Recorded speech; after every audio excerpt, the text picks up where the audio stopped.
posibilidad de que existan patrones de actividad asociados de manera específica con el estado hipnótico. Bien, como ya planteó el doctor Capafons, y me imagino que en la conferencia esta tarde volverá a plantear, no está claro en absoluto que la hipnosis, vamos, no está claro. Incluso parece que lo que está claro es exactamente lo contrario. La hipnosis no es un estado especial, o al menos si hay algún tipo de estado especial en la hipnosis, ese estado especial no se podría utilizar como variable explicativa de la conducta hipnótica. No necesitamos, para explicar la conducta hipnótica, postular la existencia de un estado especial. No nos ayuda en nada. Pero hay algunos que insisten en hablar de estado en términos puramente descriptivos. Es decir, cuando uno está hipnotizado, digamos, su experiencia subjetiva es diferente a la normal. No es que las conductas que realiza sean anormales en ningún sentido, sino que lo que es diferente es la forma en que las experimenta. En cualquier caso, si queremos identificar patrones de actividad cerebral, indicadores de ese estado, entre comillas, de conciencia, lo ideal sería comparar la activación cerebral cuando los sujetos han sido hipnotizados con la activación cerebral cuando los sujetos no han sido hipnotizados. Pero la cuestión aquí es, bien, yo puedo operativizar el estar hipnotizado, ¿no?, como el haber pasado por una inducción de la hipnosis. Entonces, cojo a los sujetos, les aplico una inducción hipnótica y asumo que lo que les ocurra después es lo que yo llamo hipnosis. Bien, pero ¿qué utilizo como situación de control? ¿En qué consiste no estar hipnotizado?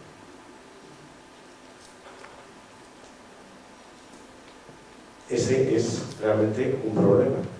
¿Con qué comparamos la actividad cerebral después de una inducción hipnótica? Bien, en el número escaso de estudios que se han planteado esta cuestión, se han ofrecido dos alternativas. El grupo de Reinby en Canadá lo que ha hecho ha sido simplemente comparar la actividad cerebral después de una inducción de hipnosis con la actividad cerebral previa a la inducción de la hipnosis, en los dos casos en silencio y en descanso. ¿De acuerdo? Ahí tenemos los resultados de estos estudios.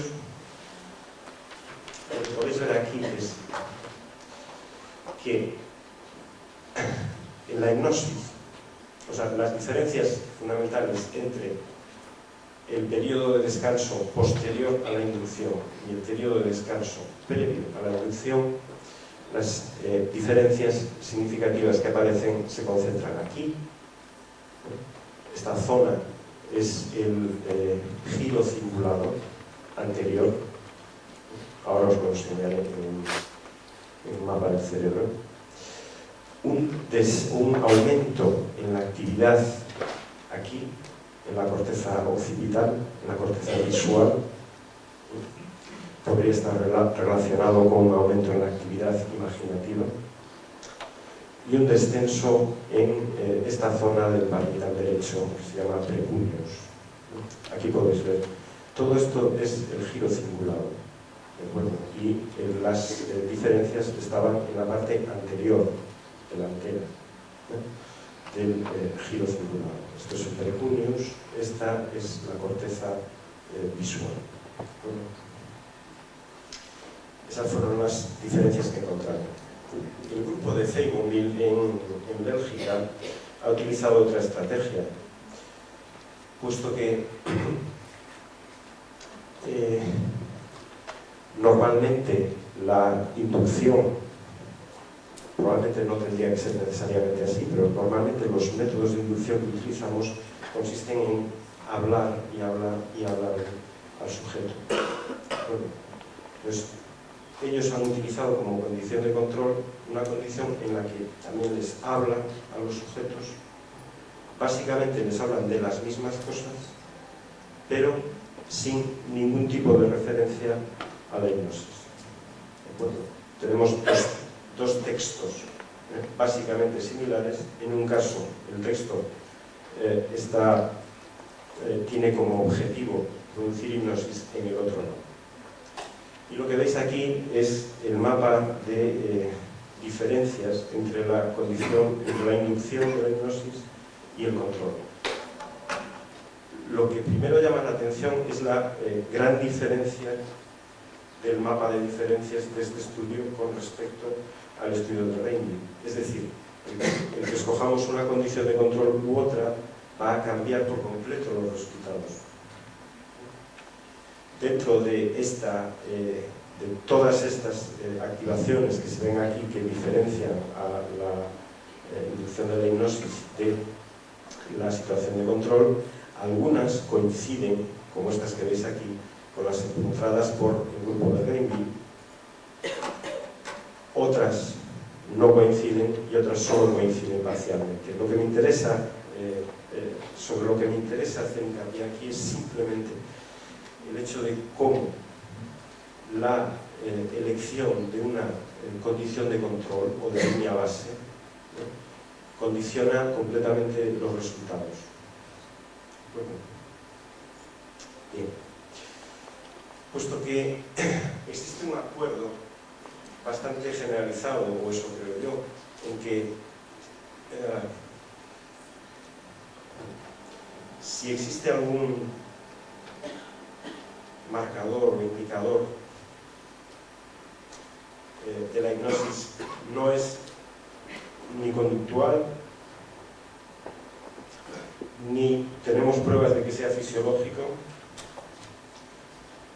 estaríamos todos un poco más de acuerdo en aceptar algún tipo de marcador subjetivo. Es decir, hay una serie de aspectos de la experiencia de la que suelen informar las personas hipnotizadas, bastante típicas.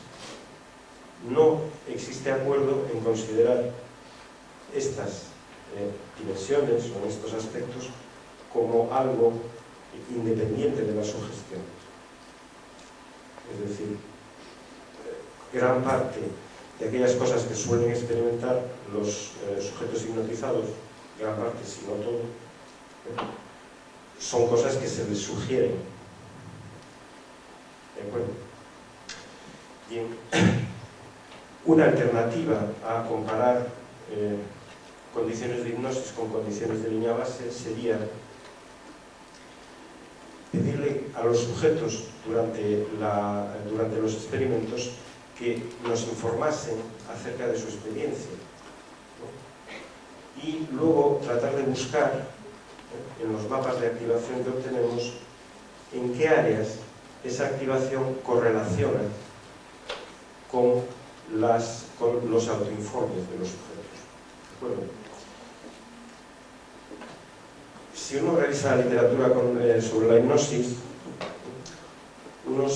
es fácil llegar a la conclusión de que algunos de los aspectos más repetidos en los autoinformes de los sujetos hipnotizados están, o entre ellos están la relajación, la absorción, es decir, el ser capaz de centrarse en una sola idea y olvidarse un poco de todo lo que nos rodea a uno, y la sensación de involuntariedad, de la que ya os ha hablado el profesor Capazoros. En este estudio de Reinville podéis ver, no vamos a mencionarlas todas una por una, pero podéis ver que existen algunas zonas cerebrales cuyo nivel de actividad correlaciona bastante bien, muy significativamente, con los informes de relajación o con los informes de absorción. Algunas de estas zonas ya hemos visto que aparecen en los estudios anteriores, por ejemplo, el giro cingulado anterior, por ejemplo, el precuneus, por ejemplo, la